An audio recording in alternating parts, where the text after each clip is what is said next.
got scoliosis. Go vote.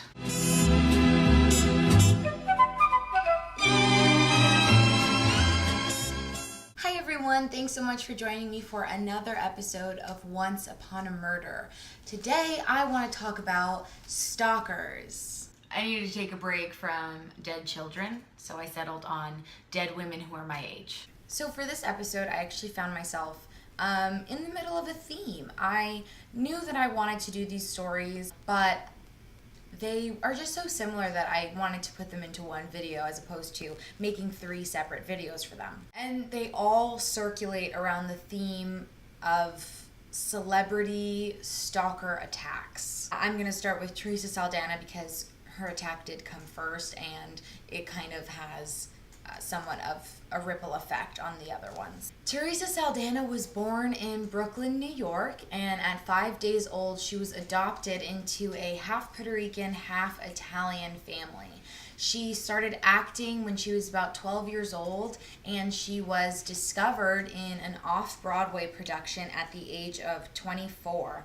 And she got cast in a film called Nunzio that was shot in 1978. On March 15th of 1982, 46-year-old Arthur Richard Jackson from Scotland stabbed Teresa in the torso 10 times. Teresa Saldana was 27 years old at the time. Arthur had been stalking Saldana for about 2 years after her 1980 films debuted Defiance and Raging Bull. He actually hired a private investigator and was able to get Teresa Saldana's mother's phone number. He then called her mother, posing as Martin Scorsese's assistant, and said that he needed Teresa's residential address for some role that was coming up in Europe. Once he got her address, he eventually got brave enough and approached her in broad daylight at her house, asked her if she was Teresa Saldana. She said yes, and he stabbed her 10 times in the torso in broad daylight in front of men, women, and children. The attack was so brutal that the blade of the knife actually bent. There were many onlookers, and yet Jeffrey Fenn was actually on a second-floor building. He was a delivery man. He heard Teresa screaming, and he had to run down, and he attacked Jackson from behind and subdued him. Jeff Fenn was a delivery man, and after this, he actually went on to his dream job, which was a police officer. So good for you, Jeff Fenn. Arthur Jackson called himself the benevolent angel of death. While he was in prison, he still reached out to Teresa Saldana and Jeff Fenn, who was the delivery man who stopped the attack. He threatened them, said that he told Teresa that he wished he would have used a gun to make sure that she would have been dead. He served 14 years in prison before he was extradited to the UK for a murder and robbery that they believed he committed 30 years ago. He was found not guilty and then ultimately sent to a psychiatric hospital where he died in 2004 at the age of 68 from heart failure. Teresa Saldana survived. Surprise, surprise. I know it's called Once Upon a Murder, but I felt like I had to tell this attack because it was so brutal, and it ultimately had a happy ending for her because she goes on to do so much good. And that's how she's connected to my other stories, actually. She had to undergo 4 hours of surgery and had to stay at the hospital for 4 months after that. But eventually she did recover. And she even went on to make a movie about her attack and her recovery. Are you Teresa Saldana?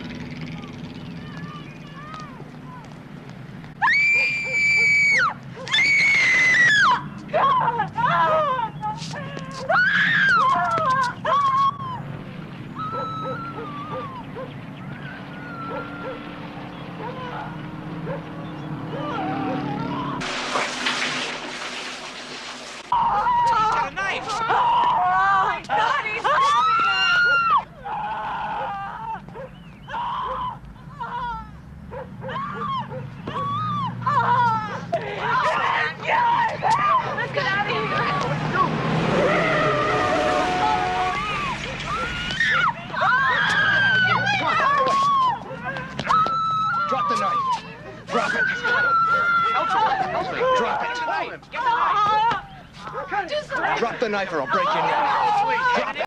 She founded an organization that was called Victim for Victims, which helped advocate for victim rights. She also wrote a book called Beyond Survival, which talked about her attack and life after it. My computer's having issues, so I have to switch up my filming a little bit. Hope that's okay with you guys. The next attack that I want to talk about is Dominique Dunne. Dominique Dunne was born in Santa Monica, California. Her mother was an heiress. Her dad was a famous actor and writer. She had actors for brothers and family all around her, and just a lot of famous people that she knew. And she started acting, well, she got her first role in 1979 and was playing a lot of supporting roles after that. But what she is best known for is her role in Poltergeist, the 1980 classic. I've never seen it. I don't know if it's, but I think it is a classic because everybody's seen it, right? In 1981, she met this man named John Thomas Sweeney at a party. They started dating, and after only a few weeks of being together, they moved together in a West Hollywood apartment. John was really possessive and jealous, and soon enough began physically abusing Dunne. She had moved out and moved back in several times. She even went to go live with her mother for some time, and he just kept following her. And her mother asked him, you know, go away, please stop calling, stop coming to the house, and she threatened to call the cops on him. Dominique and John were on and off a lot because of this, and obviously really unhealthy relationship. There was even a time where they had gotten into a fight and he was pulling out chunks of her hair at a time. So there was actually one night in 1982 where they had gotten into a really bad fight, and Sweeney grabbed Dominique by the throat. He threw her on the floor and he started strangling her. They had a friend staying with them for the night who came out and broke out the fight, and Dominique swore that John was trying to kill her at that point. But John said that she was being dramatic and that she should just come back to bed, which she sort of pretended to agree to, and she ended up sneaking out the bathroom window instead. When she got to her car and turned it on, Sweeney heard the car engine. He ran outside and he jumped on top of the hood. Basically, was trying not to let her leave, but she was able to get away luckily, and she called Sweeney later and ended the relationship for good. He moved out of the house, she changed all the locks in the apartment, and she moved back to the home because it was hers. She owned that shit. On October 30th of 1982, Dominique had gotten a role in a new film, co-stars Dave Packer. So they were rehearsing together, and all of a sudden she gets a call from Sweeney. She said she was gonna answer it just to get him off the phone because she was really serious about the breakup at this point, according to her friends. 10 minutes after she hung up, he was at the house. Dominique would only speak to him through a locked door, but then he somehow convinced her to come outside as long as they only stayed on the porch, and she knew that David Packer was inside, so if she needed him, he would be there. After just a few minutes talking, they began to argue, and Packer says that he heard smacking outside, 2 loud screams, and a thud on the floor. Packer tried to call the police, but they said that her house was out of their jurisdiction. I don't know how that works. How do you call the police and they say no? Packer then called one of his friends and said that if he showed up dead at the house, that John Sweeney was the one who killed him. He had gone out the back entrance and he came around the house to the driveway where he saw John Sweeney kneeling over Dominique's body, and he called the police. I don't know why all of a sudden the police can come. Sweeney put his hands in the air and said, "I killed my girlfriend and I tried to kill myself." He had strangled Dominique Dunne to death. Dominique was in a coma for a few days and never regained consciousness. The doctors did a brain scan and found no activity due to oxygen deprivation. On November 4th, which was just 19 days away from her 23rd birthday, her parents took her off life support. A few days after Dominique's funeral, an episode that she had been in had aired on TV. She was playing an abused teenager on the episode, but it was actually after one of John Sweeney's attacks, so she didn't need any makeup for the bruises because she already had them. What's really wild is the trial. It's like a whole mess of stuff.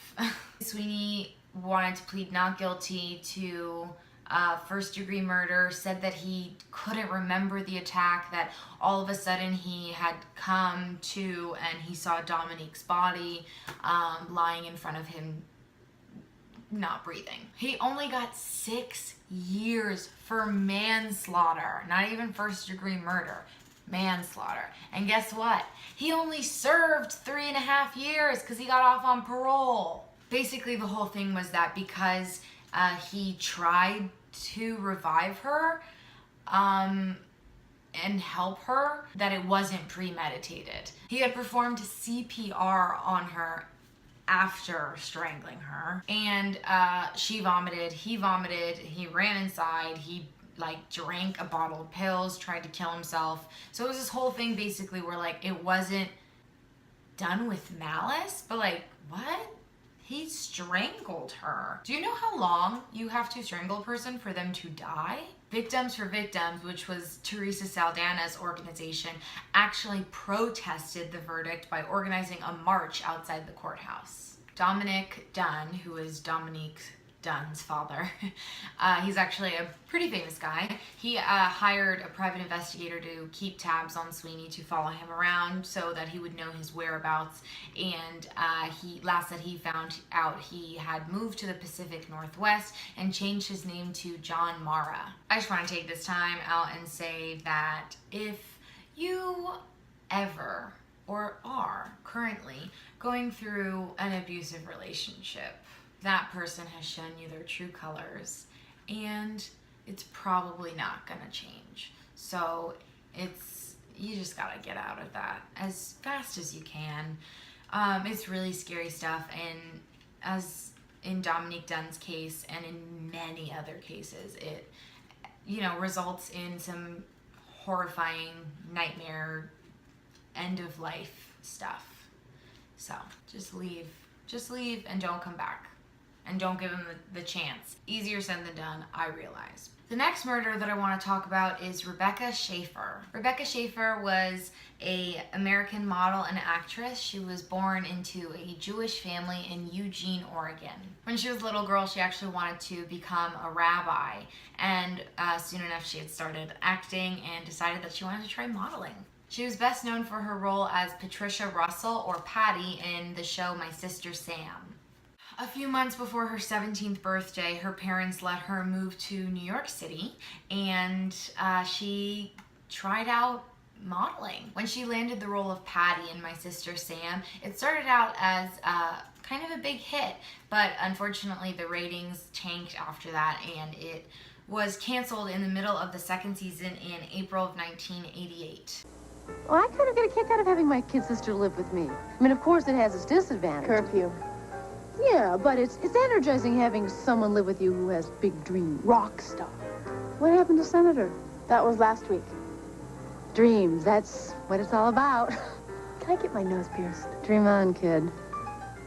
After My Sister Sam, Rebecca was getting a lot of different supporting roles in films and TV shows. On July 18th of 1989, 21-year-old Rebecca Schaeffer was shot and killed at her West Hollywood home. Robert John Bardo was 19 years old at the time, and he had actually been stalking Rebecca for about 3 years. He wrote many letters to Rebecca Schaeffer, and he actually went to the Warner Brothers set hoping to meet her, but he was turned away. He came back a month later with a knife And again, obviously, they turned him away. In 1989, Rebecca was in Scenes from the Class Struggle in Beverly Hills, and she had a scene where she was in bed with a male actor. And Robert John Bardo later said that that was the breaking point for him because she had become another Hollywood whore. Robert John Bardo had found out that Teresa Saldana's attacker had found out all of her information by hiring a private investigator. So he figured that he was able to do the same. He hired a private investigator for $250 and got Rebecca's personal home address. His brother purchased a gun for him because he was 19 years old, so he was unable to do it himself. He went to Rebecca's house. He was walking around the neighborhood asking if that's where she lived, and once he was pretty certain it was her home, he walked right up to the house, rang the doorbell, and she came out. He showed her a letter that he had written to her and an autograph that she had sent him back. They struck up a little bit of a conversation, and it ended up with Rebecca asking him to never come back to her house again. I'm sure he was a creepy mother. After being rejected by Rebecca, Bardo, he left. He went to a diner, had some breakfast, and an hour later he came back. He rang the doorbell. Rebecca came out again. He pulled out his gun from a brown paper bag and shot her at point blank range in the chest. Rebecca was screaming as she was bleeding in the doorway of her apartment. And Bardo had fled from the scene. He went running. Rebecca died 30 minutes after arriving to the hospital. John Bardo was found not too long after that, and he immediately confessed to the murder and got life in prison. Teresa Saldana's attack and the murder of Rebecca Schaeffer actually ended with California passing the Driver's Privacy Protection Act in 1994, which basically prevents the DMV from giving out personal information. It also started a really big movement for anti-stalking laws in California in 1990, just a few years before that. And Teresa Saldana and her organization, Victims for Victims, was like the forefront of that fight for anti-stalking laws. Thanks so much for watching another episode of Once Upon a Murder with me. I know that these can be pretty heavy, but I mean, we like talking about it, obviously. Well, I like talking about it, you like listening, which I appreciate. Please like the video, comment, subscribe, let me know how you feel. I like talking about this stuff, as weird as that might sound. So I post every Monday and I call them Murder Mondays, so join me for Murder Mondays. This shit gets more depressing every week. If you have any murders, solved or unsolved, or mysterious disappearances, or anything like that that you want to see on my channel, feel free to let me know. I'd love to get your suggestions. I already have a few, so that's really exciting because I am going to do a lot of research, and I think it's more fun that way because when I get suggestions, you know, a lot of the time they're ones that I haven't heard of. So that's a lot of fun for me too, to really dig into something new. She's smoking a cigarette, but it's actually the image of a man. I do not condone cigarette smoking. If you don't get murdered, cigarettes will kill you.